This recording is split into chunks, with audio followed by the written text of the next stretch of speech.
한 주간 부산시정의 이모저모를 살펴보는 주간시정 순서입니다. 오늘은 표준규 기자 나와 있습니다. 어서 오십시오. 안녕하십니까? 네. 지난주 부산시가 문현혁신도시 앞에 국방부 부지를 사들여 워터프론트 파크로 만들겠다라고 밝혔는데요. 이게 좀 반응이 생각보다 엇갈렸다고요? 네, 그렇습니다. 분명히 시도나 목표는 나쁘지 않은데 조금 애매하다는 느낌을 지울 수가 없었습니다. 청사진은 좋은데 말 그대로 애매하다. 그런 느낌을 모두가 받고 있는 것 같습니다. 우선 사업 내용부터 살펴보면 부산 전포동에 6,600제곱미터 규모의 국방부 부지를 부산시가 570억 원 정도로 사들여서 여기에 문형금융단지와 관련된 신산업 기업들을 유치하겠다는 게 핵심입니다. 국방부에서 내놓은 유휴 부지를 이현승 의원이 적극적으로 나서서 다른 외부 기관 대신 부산시에 매각하도록 해서 문형금융단지도 살고 이 공간도 살리는 일석이조를 거두겠다는 거죠. 이현승 의원 이야기 한번 직접 들어보겠습니다. 아무나 들어갈 수 없었던 국방부 부지가 우리 부산 진구 주민과 부산 시민을 위한 그 혁신 도시로 거듭날 예정입니다. 부산시는 이 자리가 동천과 맞붙은 만큼 동천을 따라 보행로를 연결해 친수 공간으로 꾸미고 나중에는 도시를 가로지르는 크루즈도 운영하겠다는 밑그림을 내놨습니다.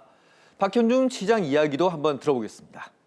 중장기적으로는 55 보급창 이전 및 북항 재개발 완료 후 북항 지역에서 55 보급창, 서면 중심까지 이어지는 시티 크루즈를 운영할 수 있도록 기반 시설로 활용하고자 합니다. 하지만 사실 앞서 말씀드린 것처럼 이 모든 그림 자체가 애매하다는 게 일단 부지 자체가 6,600제곱미터, 그러니까 2,000평 규모로 대형 건물, 금융 관련 기업들이 입주하는 시설물로 건설하기에는 조금 부족해 보입니다.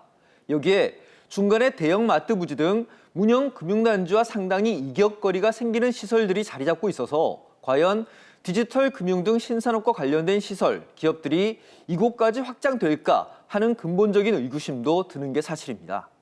여기에 동천이라는 지역을 아시는 분이면 다 동의하실 텐데 지금의 수지를 가지고 시티 크루즈까지 상상하라는 제안은 조금 너무 멀리 나간 게 아닌가 하는 생각이 듭니다.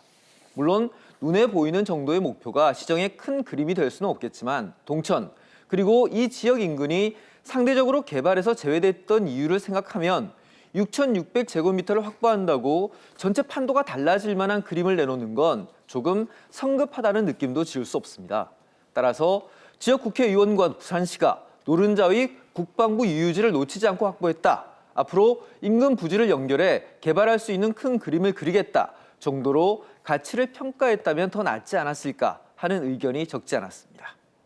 네, 원래 임대주택을 지으려던 부지였다고 하던데 부산시가 더 큰 그림을 그릴 수 있다면 그것도 나쁘지 않죠. 야심차게 내놓은 계획인 만큼 애매하다고 지적되는 부분들 잘 보완해서 속도감 있게 추진하는 모습 기대해 보겠습니다. 네, 다음 소식은 부산시 상징 얘기네요. 2주 전쯤 부산 지역 시민사회단체들이 반발 기자회견을 열었는데 지난주 또 한 차례 기자회견을 열었다고요? 네, 그렇습니다. 이번에는 부산시가 단순히 거액을 들여 상징물을 교체하는 데 대한 우려만 표시한 게 아니라 이 상징물 자체가 가상화폐 브랜드를 표절했다라는 문제까지 제기했습니다. 상황이 갈수록 복잡해지고 있습니다. 지금 옆에 영상으로 보고 계실 텐데요. 부산시가 내놓은 새로운 상징이 브라이트 유니온이라는 가상화폐 플랫폼의 상징과 유사하다는 게 시민단체 측 주장입니다.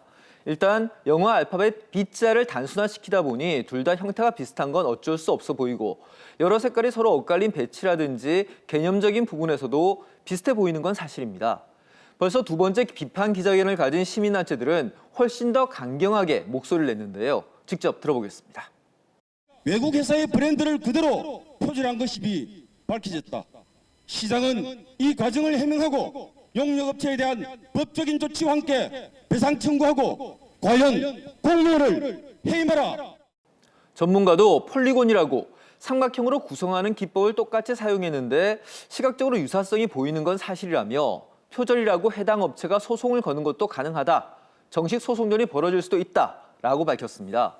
대형 업체에 맡겼는데 제대로 사전 조사가 안 돼서 이런 문제가 생겼다는 것도 심각하지만 부산시의 상징을 놓고 소송전 가능성이 있다는 건 역시 시민들의 비판을 피하기 힘들어 보입니다. 네, 슬로건에 이어 상징까지 문제 제기가 이어지면서 부산시가 참 난감해 보입니다. 행정적인 문제면 차라리 쉽게 풀릴 텐데 이게 디자인적인 측면이다 보니 쉽게 논란이 가라앉지 않고 있어 더 걱정이네요. 네, 오늘 순서는 여기까지 듣겠습니다. 표준규 기자와 함께했습니다.